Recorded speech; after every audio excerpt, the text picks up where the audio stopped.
Enquanto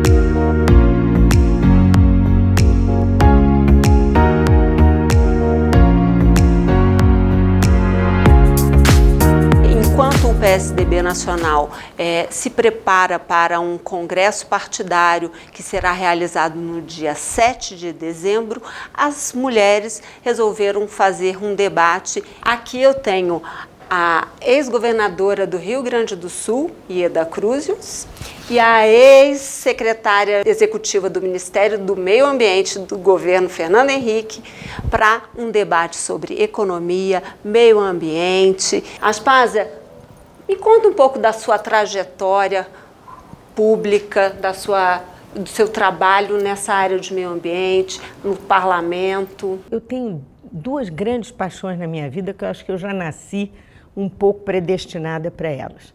Uma é a curiosidade muito grande, o interesse pelo conhecimento. Então, eu acho que o porquê é muito importante. E a política. Eu me lembro que meu pai tinha conversas políticas infindáveis na minha casa e eram amigos dele, queridos, e eu puxava um banquinho e sentava do lado e ficava ouvindo. E as mulheres do outro lado, e eu com eles. E fui adotada por esses homens poderosos que discutiam o Brasil. Naquela época nós estávamos vivendo um grande conflito político, houve a morte do Getúlio, inclusive, naquele período. Então a discussão era muito tensa, era muito dura, e eu tinha medo de que meu pai morresse, medo que a política pudesse me fazer mal. Então eu vivi anos com esse sentimento de que a política era muito perigosa. Mas o meu pai me educou para isso. Tudo isso me deu um sentimento muito forte de que o mundo precisa ser transformado, que nós não podemos viver parados vendo o tempo passar. E isso me fez muito audaciosa. Eu fiz política estudantil, estive com Zé Serra na UNE, inclusive, fui assessora da vice-presidência da UNE, na época que ele era presidente, vi a UNE queimar, foi um dos momentos mais emocionantes da minha vida, e fui fazer meu doutorado em Paris, com o maior sociólogo do mundo, que é o Alain Touraine. E o Touraine abriu as portas, mais ainda, para a minha curiosidade e para a minha avidez intelectual, porque não só ele trazia muita gente para discutir, por exemplo, maio de 68, as grandes mudanças que estavam acontecendo, e ali o meio ambiente estava presente a Revolução Feminina, estava presente o problema do gênero, mas também da sexualidade, enfim, o problema nuclear, que era uma questão ambiental, e havia coisas inacreditáveis, como, por exemplo, Ivan Illich expondo lá para todos nós, dizendo o seguinte: a educação vai acabar porque as escolas, em vez de ensinar, desensinam. E o transporte, vejam vocês, olha só, vocês estão andando de carro, um carro poderoso, menos de 15 km por hora. É melhor andar a pé. Então, vamos pensar no transporte alternativo, na bicicleta, etc. Isso em 68, e eu estava lá, vendo as barricadas e a confusão. Né? Vi uma transformação extraordinária que marcou minha vida. E estava lá o meio ambiente. Né? Quer dizer, o meio ambiente nasce dessa necessidade de revisitar o mundo industrial que estava acabando. Ou seja, uma mulher com muita experiência e muitas coisas para compartilhar com a gente. A ex-governadora Ieda Cruzius, eu queria que a senhora me contasse um pouco da sua trajetória, que levou a senhora à Câmara dos Deputados, foi ministra do Planejamento do governo Itamar. Eu quero te agradecer a oportunidade, Adriana, porque enquanto Aspásia Camargo falava que sentava num banquinho para ouvir a conversa política do seu pai com quem viesse em casa, eu sentava no chão para ouvir a conversa política do meu pai quando recebia os políticos em casa. Essa coincidência é uma coincidência interessantíssima, porque nós somos razoavelmente da mesma época. Embora ela vivesse no Rio de Janeiro a experiência que estava vivendo, eu vivi em São Paulo, que já tirava do Rio de Janeiro muitas das características culturais do Rio de Janeiro à época, nesta mesma década dos 1960 e o mesmo 1968. Se ela estava lá nas barricadas de Paris, eu estava na Maria Antônia, no mesmo 1968. E eu fazia uma visão política da coisa, sempre me perguntando, dentro da minha timidez à época, né, por que alguns dos meus companheiros estavam fazendo o caminho para o Chile, que era o caminho do aprendizado para a guerrilha, depois da Revolução Cubana, né, depois do mundo dividido em dois. Nós vivíamos em plena Guerra Fria, em plena sociedade quente. Do que nós estávamos tirando do Rio de Janeiro para vir para São Paulo, um estado industrial, um estado agrícola, um estado completamente diferente da ex-capital federal, que era o Rio de Janeiro, com todos os seus problemas. E eu perguntava para eles, mas por que dar a sua vida para uma ideia como essa que você tem de revolução? Vamos lembrar que em 68 os tanques invadiram, né, a capital da Hungria. E eu dizia, mas é essa a revolução que você quer? Tem jovens na rua lá também querendo liberdade? Estão sendo amassados pelo sistema que você está defendendo. Então, são experiências diferentes de uma mesma época. Mas foi uma época onde a mulher pôde ir para a política, Aspásia pôde, e eu também. A senhora acabou ingressando também nesse viés feminino em determinado momento, que foi uma das fundadoras do PSDB Mulher. Mas veja, até isso acontecer, eu já tinha passado por experiências em que dizia a primeira mulher a fazer isso, a primeira... O Rio Grande do Sul, que é tido como um estado machista, né? O estado mais machista do país, estado machista não elege uma governadora. Ele estava mostrando que não tem nada disso, não é bem isso, né? Eu já tinha passado experiência acadêmica, experiência de comunicação. E quando chegou em 1993, o Itamar Franco me convidou para o Ministério do Planejamento e do Orçamento. Então, cada mulher que faz política e que, na maturidade que nós temos agora, pode te dizer, por que você ainda está fazendo isso? O que você tem a oferecer depois de uma experiência como aquela em que eu fui a primeira mulher do Rio Grande do Sul a ser eleita para o Congresso Nacional? Eu e mais duas, a Esther Grossi era outra. Até 1994, no final do século XX, o Rio Grande do Sul não tinha mandado mulheres para o Congresso Nacional, então nós éramos as primeiras. Eu era a primeira economista de não sei aonde, primeira. Ou seja, o século estava acabando e mulheres em determinadas áreas ainda não tinham chegado. Como hoje se diz, poucos chegam para a ciência e tecnologia, por exemplo, pelas condições que as mulheres enfrentam.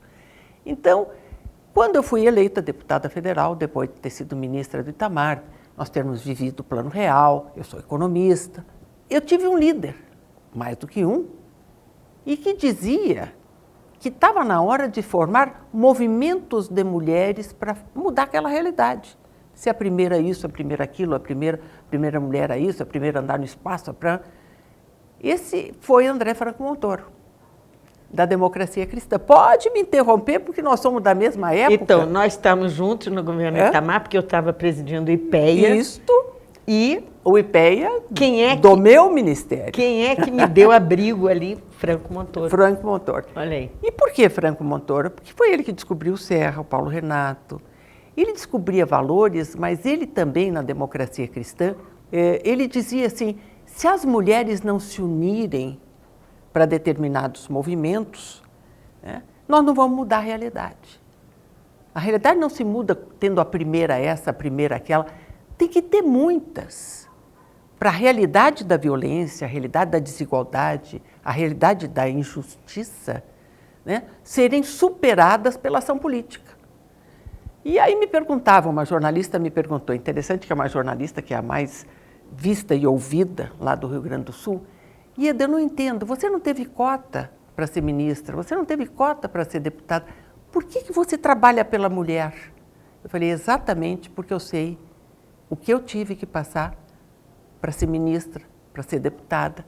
Então a gente tem que abrir as oportunidades, isso só se faz quando a gente se unir num grupo de mulheres, e os homens que quiserem apoiar serão muito bem-vindos.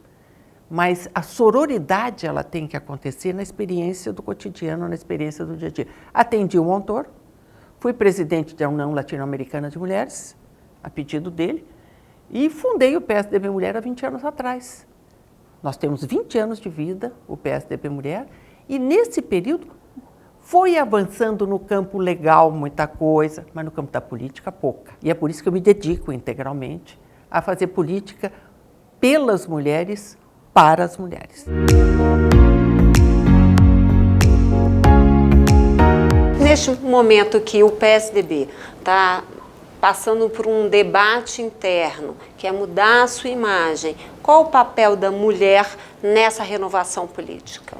Eu quero te dizer que ele é distinto, porque os homens estão assustados, né? No caso do PSDB, no ano de 2018, elegemos 50% a menos de deputados federais homens e 100% a mais de deputadas federais mulheres.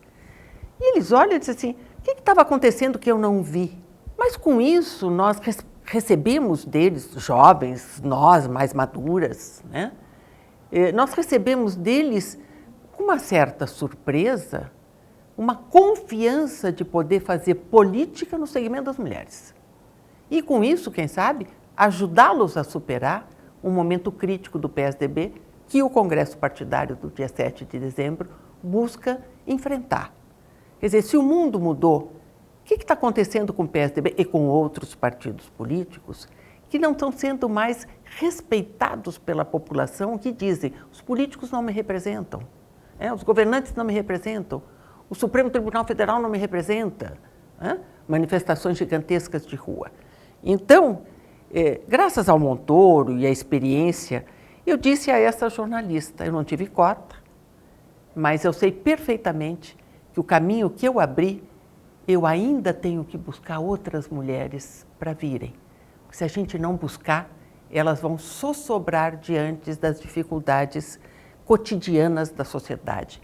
Mas eu acho que você é um exemplo muito importante de como as rupturas às vezes precisam acontecer. Você teve um papel protagônico para conseguir os recursos, porque nós recebemos 30% de cotas, mas não recebemos dinheiro. Nem apoio político, nem apoio político. Até 2018. E de um momento para outro, eu estava em plena campanha para o Senado. De repente, aparece, nós vamos ter dinheiro. Aquilo foi realmente como se fosse a felicidade sobre a terra.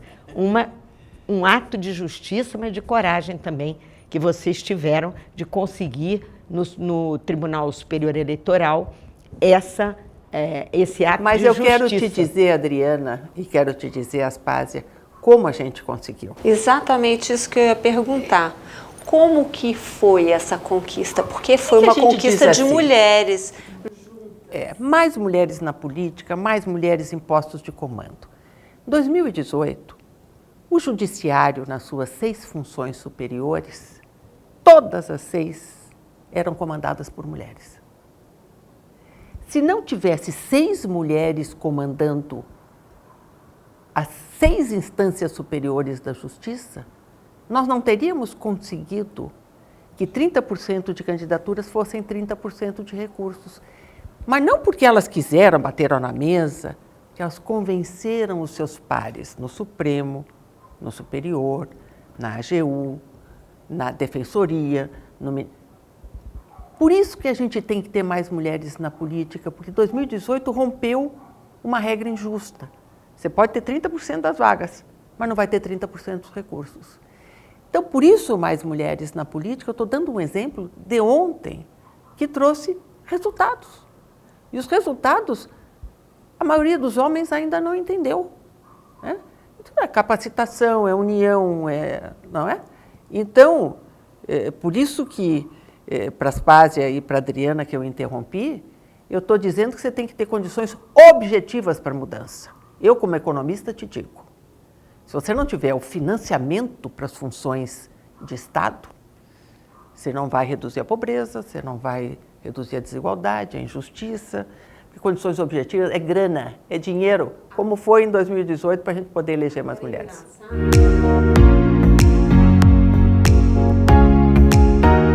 Agora é engraçado porque costumam muito rotular assim, esse é um assunto de homem, esse é um assunto de mulher. Agora a senhora tem uma experiência muito interessante como governadora do Rio Grande do Sul, porque a senhora se transformou na governadora do déficit zero. A senhora conseguiu zerar um déficit que se arrastava há anos, décadas. Qual foi o segredo disso? Os Estados Unidos foram líderes durante décadas, mas ele fez fazendo dívida, fazendo déficit. Então, se o Trump foi eleito, pode ter 1000 razões, mas a mais importante é porque ele usou uma expressão que é o que o americano médio quer. Pare de se preocupar com a paz na Síria e vem se preocupar com o pagamento da minha aposentadoria. E os déficits dele, só para te dar uma ideia, na crise de 2018, 47 anos antes, 5 anos foram de superávit, ou de equilíbrio das contas, déficit zero.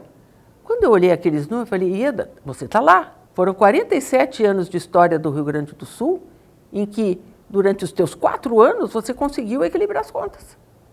E ao equilibrar as contas, você fez política contra a violência, política pela segurança pública, política de preservação do meio ambiente, usando bem o dinheiro que você tinha equilibrado em relação ao que você recebe e ao que você ganha. Não foi muito entendido naquela época, mas assim como não é entendido que o Trump, de uma maneira sabida, ele disse a frase que o americano médio quer. Essa minha experiência no Rio Grande do Sul foi interessantíssima, porque para mim era tranquilo. Eu entrei para fazer isso. Eu entrei para fazer política social com o dinheiro que eu tinha.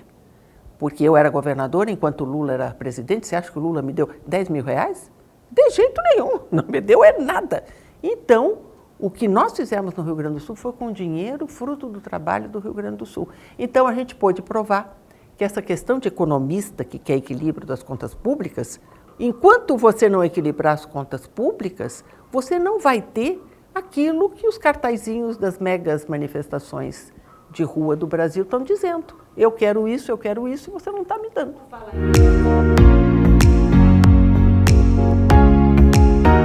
Por falar em manifestação, o Brasil acabou virando o centro, o alvo de uma série de manifestações em função dos grandes desastres ambientais que nós temos assistido. Tivemos aí Brumadinho, Mariana, queimadas na Amazônia e agora o maior desastre da costa brasileira aí com mais de 2.000 quilômetros de praias contaminadas com petróleo cru. Como ambientalista... Olha, desde o primeiro dia, quando aconteceu aquela tragédia de Brumadinho, eu comentei com meu marido e com os meus amigos, Deus é ambientalista. Por quê? Imagine o presidente da República assumindo, dizendo que o meio ambiente não existe, que é uma conspiração internacional, dizendo que nós não precisamos ter Ministério do Meio Ambiente. Quando ele decidiu, afinal, que ia haver um Ministério do Meio Ambiente, ele queria que esse ministério fosse praticamente uma espécie de um apêndice do Ministério da Agricultura. E aconteceu o que aconteceu. Brumadinho estava aí, é uma responsabilidade de vários governos sucessivos, porque aquilo era uma cumplicidade atroz na decadência. Na decadência brasileira, você criou aquelas barragens que deviam ter sido extirpadas há muito tempo, estão lá desde 71, antes da Conferência de Estocolmo, elas foram construídas de maneira totalmente inadequada, e a Vale não conseguia fazer, porque nem o governador de Minas Gerais, nem os prefeitos daquelas cidades permitiam, porque a cidade vivia daquela coisa absurda que era insustentável e que provocou o desastre.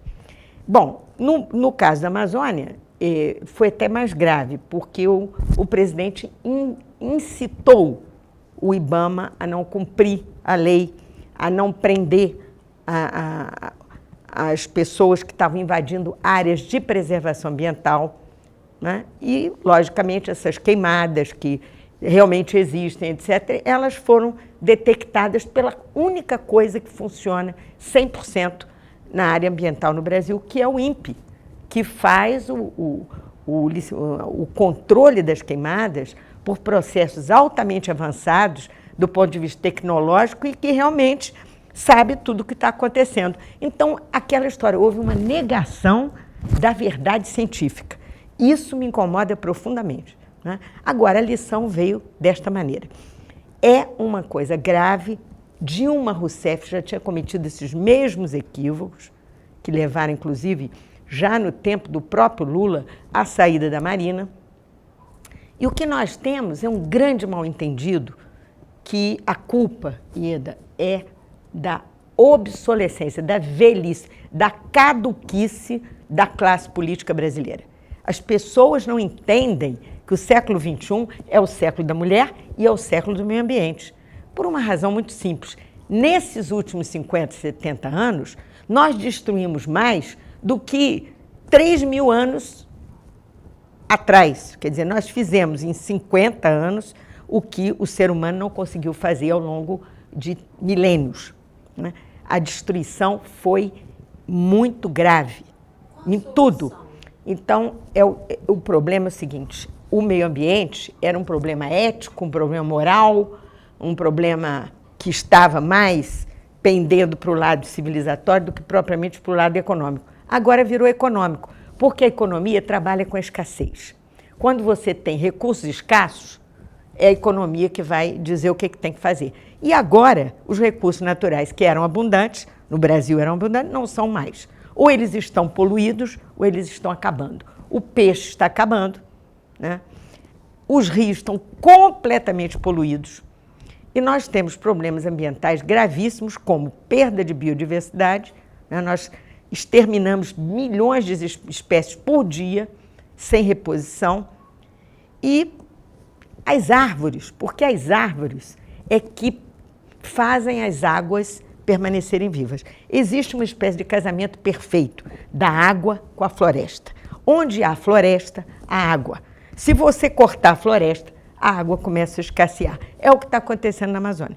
Então, o que você tem que fazer é aplicar os princípios do desenvolvimento sustentável. A economia pode ser protagônica junto com o meio ambiente.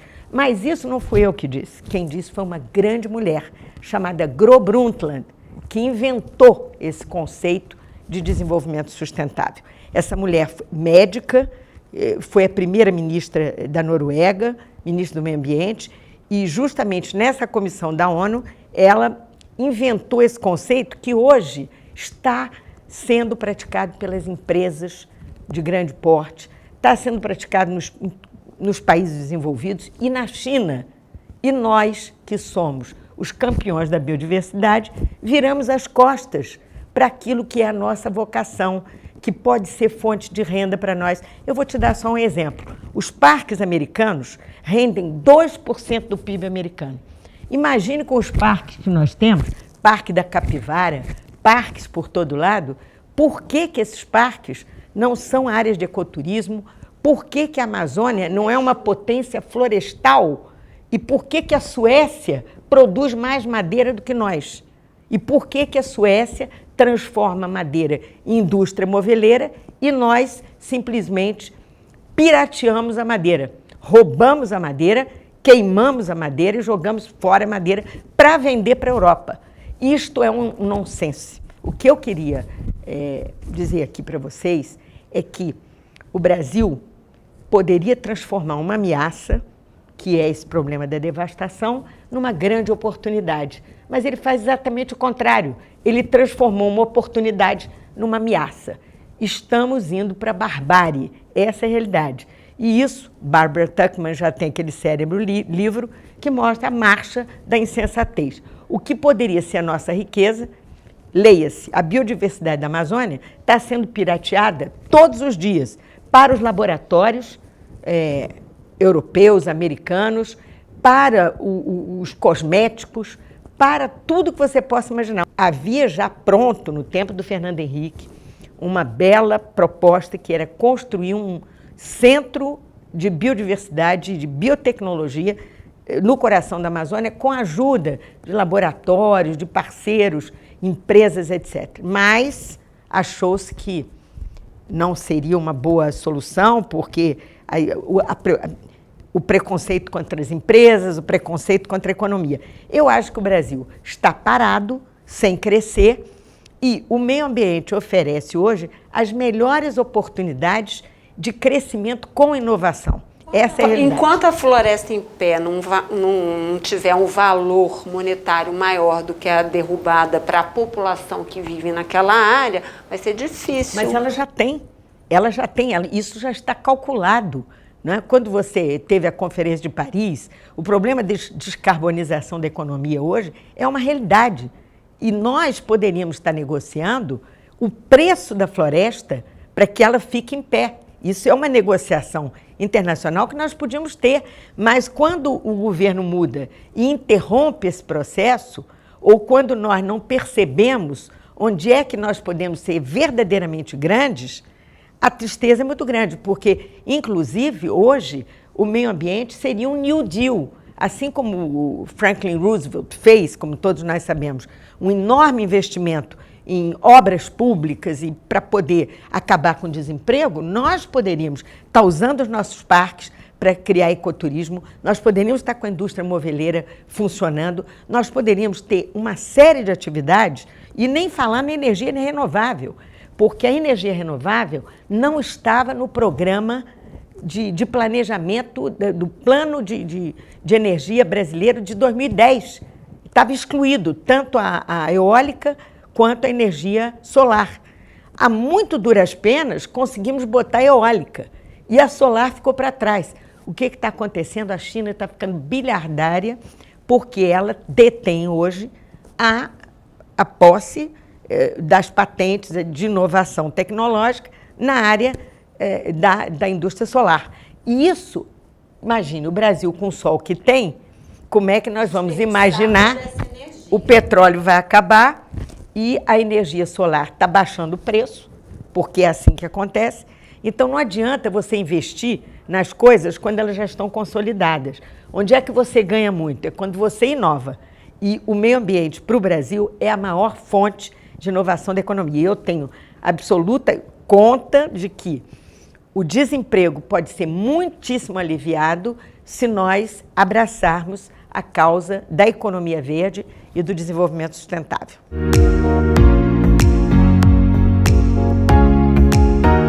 A senhora que conseguiu zerar o déficit lá do Rio Grande do Sul, como que a senhora vê a situação do país hoje, que, de acordo com especialistas, pode fechar o ano com um déficit de abaixo dos 100 bilhões de reais? Ou seja, seria um déficit menor, mas ainda é estratosférico. Qual o conselho que a senhora daria? Qual a proposta que a senhora daria? Sabe, a gente sempre diz, né? Conselho bom a gente não dá, a gente vende, né? Mas como é que eu consegui equilibrar contas que há 40 anos estavam desequilibradas? Né? Eu sou muito parceira da Aspásia nesse ponto. Nós fizemos um planejamento. Nós fomos para a campanha eleitoral com um chamado livrinho azul, pequenininho, diagnóstico dos problemas do Rio Grande do Sul e propostas de solução. Isso que nós estamos querendo fazer no Congresso Partidário 2019 do PSDB. Faz um diagnóstico dos nossos problemas e se coloca metas e avalia a cada pouquinho se você está seguindo naquele caminho, se tem que mudar. Se o mundo mudou, você vai ter que mudar, né? E esse planejamento, ele requer tempo. Eu tive 4 anos, em 4 anos, não é que eu segui conselhos ou posso aconselhar. Eu mostrei a realidade, que com o equilíbrio das finanças, os teus indicadores sociais todos melhoram.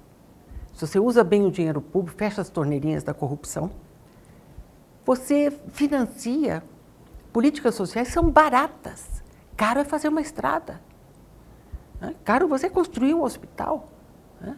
Agora, manter o hospital, você precisa ter o fluxo de renda contínuo. Então, você tem que planejar. Agora, é um país que desaprendeu a planejar. O João Paulo dos Reis Veloso, que planejava maravilhosamente bem. E eu sempre acho que o planejamento joga luz no futuro. Se você planeja, você diz, olha, o futuro que eu quero esse, joga luz. Né? Então, ter feito o déficit zero, na verdade, foi uma decisão política. E eu montei um secretariado ao estilo Montoro, ministérios-chave ao estilo Fernando Henrique, em que as pessoas que eu trouxe para serem secretários hoje estão por aí em excelentes postos de comando. Tiveram a oportunidade de aplicar com autonomia o que estava escrito no livrinho. Não é fora do livrinho, não tem que inventar, né? E se tem algum desafio, você pega e enfrenta, monta uma sala de crise, essa coisa toda. Então, se você me pergunta assim, o que eu posso dizer para um país que está em déficit, quando a gente começa a fazer isso, e eu cito o governo Temer. O governo Temer aprovou mudanças que ninguém esperava que pudessem ser feitas em 2 anos de governo. Um deles é assim, o meu primeiro decreto foi, não se gasta mais do que se arrecada. E com isso eu atrasei algumas coisas, 1 ano depois não estava precisando atrasar mais nada, todo mundo se acomodou. Então o teto de gastos do Temer e a mudança de uma realidade que não existe mais, que é o mercado de trabalho industrial.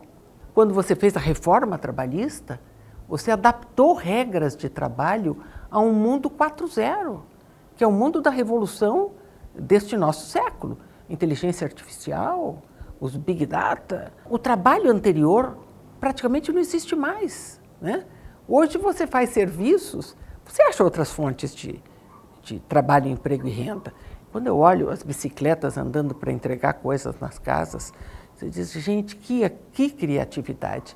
E eu vou até essas pessoas e elas usam o tempo delas para fazer isso, para ter alguma renda, mas a maior parte dessas pessoas que estão entregando estão estudando. Querem estudar porque vão sair daquela forma de trabalho para outro, desde que se preparam para o mercado de trabalho do 4.0. Então, planejamento é o que está faltando. A China planeja. Planeja 10 anos, depois modifica mais 10 anos. Tem um sistema político diferente do nosso? Tem. Mas ela planeja, ela joga a luz sobre o futuro e vai seguindo aquilo que quer.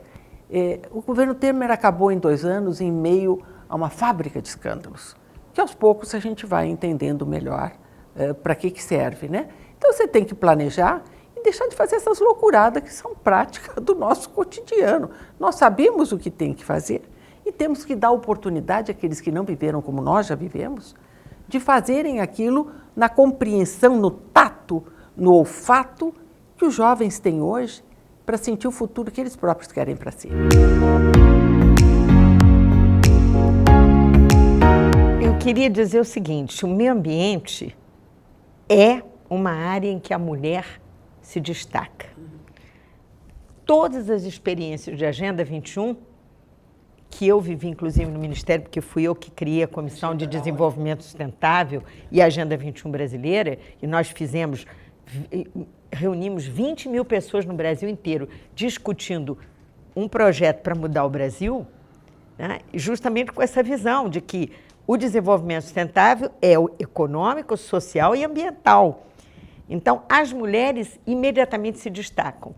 E há uma razão para isso, que é o que nos une nesse novo século XXI. É que o meio ambiente, ele tem uma particularidade que você não consegue fazer nada com ele que não seja mudando o método. Por exemplo, a ideia de fragmentação, de que você tem vários ministérios, várias secretarias que não conversam umas com as outras, que em cada uma tem um político pendurado de um partido diferente que não conversa com o outro, isso na área ambiental não pode acontecer. Para você fazer uma política ambiental eficiente, que tem resultado, a gestão é transversal e é integrada, que você só consegue resultados eficientes na área social quando você trabalha em conjunto, integradamente, os governos, dentro dos governos. Então, essa transversalidade, ela é revolucionária. Em 1981, quando o governo militar criou a primeira Secretaria de Meio Ambiente, ela criou o CONAMA. O CONAMA é o primeiro órgão participativo que nós tivemos no governo brasileiro. E ele continuava até hoje, agora foi dissolvido aí, praticamente está amortecido. Mas, para combater a pobreza, um dos programas mais bonitos que nós temos é justamente um problema que o Banco Mundial agora vem desenvolvendo, mas que começou com uma ONG chamada Natura, que é a aplicação de grandes recursos de petróleo, de área ligada à mineração, e você aplica a comunidades para criar um desenvolvimento sustentável permanente. Por exemplo, se nós tivéssemos em Belo Monte, em vez de ter feito aquela confusão que nós fizemos, que nós tivéssemos pego aquele dinheiro, criávamos um fundo, tratávamos de discutir com a comunidade uma vocação, por exemplo, pesqueira para aquela região, ou alguma outra que fosse de interesse da comunidade. Você conseguiria trazer, com os recursos, um comando gerencial e criado ali uma atividade agrícola ou de vários tipos de atividades com energia solar, porque a Amazônia não permite outra coisa a não ser essas pequenas soluções locais, né? E você teria hoje prosperidade. É o que está acontecendo na Nigéria, na Nova Guiné, e é o que aconteceu com as 12 tribos do Alasca. Tudo isso é dinheiro. No Alasca, hoje, você tem um fundo de petróleo que tem 40 bilhões de dólares à disposição dessas comunidades indígenas. Eu pergunto a você o seguinte, o que é melhor? Pegar o dinheiro do petróleo e distribuir um pouquinho para cada um aqui, para cada município, o dinheiro desaparece? Ou criar fundos como esses, em que você vai fazer um projeto de desenvolvimento planejado, articulado com a comunidade, que vai criar uma prosperidade regional de grande alcance e longevidade.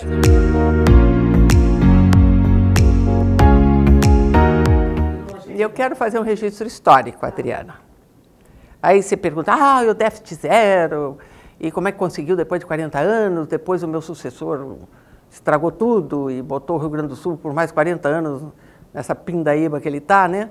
E eu fui ser deputada federal no primeiro governo do Fernando Henrique, no segundo governo do Fernando Henrique, e lá eu aprendi com duas pessoas, tá? Com ele próprio. Mas eu aprendi com a Ruth Cardoso. A Ruth Cardoso, ela criou um método, e cercada de homens, viu? Não eram só mulheres, não. Ela e a Zilda Arnes me deram muitas lições de que tudo que você faz, você tem que dizer aonde você quer chegar e avalia cada passo que você está dando, se você está indo no caminho que você se propôs aí. A Ruth Cardoso com a Comunidade Solidária, mas dentro do Palácio do Planalto funcionou, sem grande alarde, a partir do Clóvis Carvalho, uma integração entre ministros do governo que não apareciam, que eram as câmaras setoriais. Você tem um problema, como eu fiz, do maior objetivo que eu tive foi enfrentar a violência, todas as suas formas. Então, o que eu fiz? Que violência é? Eu tenho que ter números. Então, eu vou até os dados da saúde. Quem entrou no hospital, quem fez, o que aconteceu, tal. Criei um mapa da violência no estado do Rio Grande do Sul. A experiência que eu tinha tido no governo Itamar foi que ele me colocou para coordenar a Comissão de Combate à Fome, à Miséria e ao Desemprego. De um lado o Bispo Morelli, do outro Betinho e todos os ministros do governo Itamar. Tá? Então todos tinham que atacar a questão da fome. Então a fome era um problema, todos têm que cooperar. Em todas as áreas, agricultura, planejamento, vai daí. Eu entrei no governo Fernando Henrique e entendi as câmaras setoriais como transversalidade, esse nome complicado. Então, se o meu problema, que eu queria dar prioridade, era o combate à violência, porque ela caía pesadamente sobre jovens e mulheres, entre as mulheres as negras, né? Então eu fiz câmaras setoriais, e uma delas é de combate à violência, com um mapa que me dava as estatísticas. Então o que eu fiz? Peguei os 50 municípios mais violentos, fiz contato com o prefeito e disse, prefeito, me peça o que você quiser para a gente combater essa questão da violência aí no teu município. Alvorada era um, vamos dizer, Canoas era outro.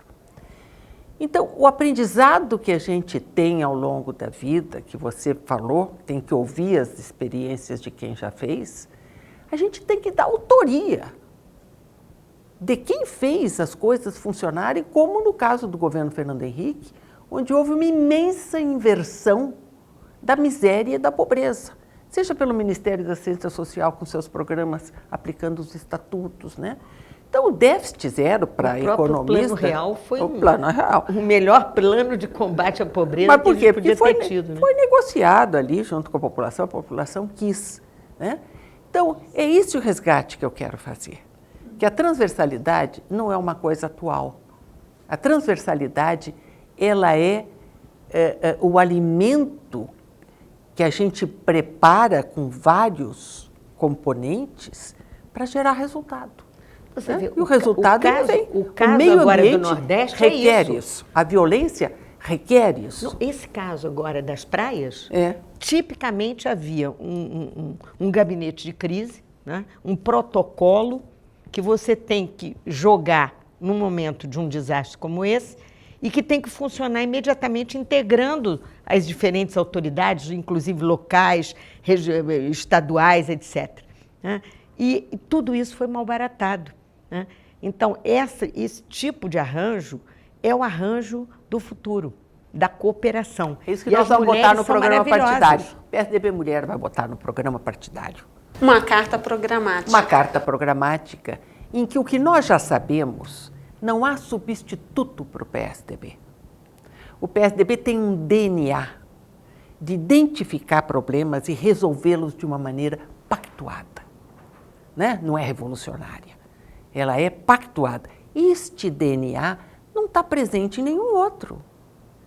Então, quando vamos mudar o nome, tá, tudo bem, vamos mudar o nome, porque o mundo é outro. 31 anos atrás, onde o PSDB nasceu na Constituinte, para respeitar instituições que fazem o Estado democrático de direito, né? Nós temos sucesso no campo da economia, nós temos sucesso no campo social, e as mulheres vão apresentar ao partido uma carta programática dizendo, já sabemos, já fizemos, sabemos como fazer. E enfrentar o novo é continuar aplicando o conjunto de valores que resultou na mais imensa transformação do Brasil, que foi desde que, a partir da Constituinte, nós controlamos a inflação e fizemos políticas sociais que até hoje rendem os seus resultados. Agora eu vou fazer uma proposta. Eu acho que esse problema do Brasil está parado há 40 anos sem crescer. Chega. Eu estou pensando dia e noite, Ieda Cruz. Como voltar a crescer? Até por inspiração sua e das mulheres que estão à sua volta e que são minhas queridas companheiras, que nós temos que entregar para as mulheres essa tarefa de desentupir o processo de crescimento desse país. Ou seja, o que não falta é assunto para a gente debater. Eu quero agradecer as duas, tá? E em breve vamos conversar sobre outros assuntos. São as mulheres mostrando que sabem o que fazem, que têm propostas e que querem mudar o Brasil. Tchau, até a próxima.